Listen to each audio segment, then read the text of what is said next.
अझरबैजानच्या अक्ताऊमध्ये प्रवासी विमान कोसळलंय।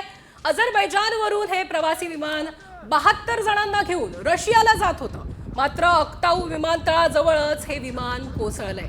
नवीन वर्षानिमित्त सध्या पर्यटक प्रवासाला निघालेली आहेत आणि त्यामुळे या विमान दुर्घटनेत मोठी जीवितहानी होण्याची भीती व्यक्त केली जाते।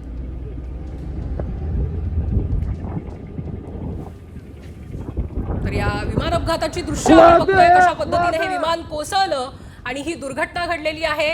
अझरबैजानमधून ही मोठी बातमी समोर येते,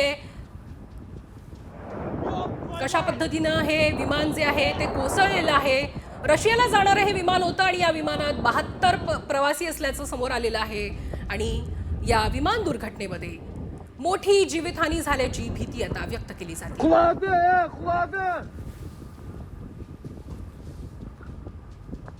कझाकिस्तानमध्ये विमान कोसळल्याची ही दृश्य आपण बघू शकतोय। अत्यंत मोठी अशी दुर्घटना जी आहे ती घडलेली आहे। रशियाला जाणारे हे विमान होतं आणि हे विमान कोसळलं आणि या विमानात तब्बल 72 प्रवासी होते।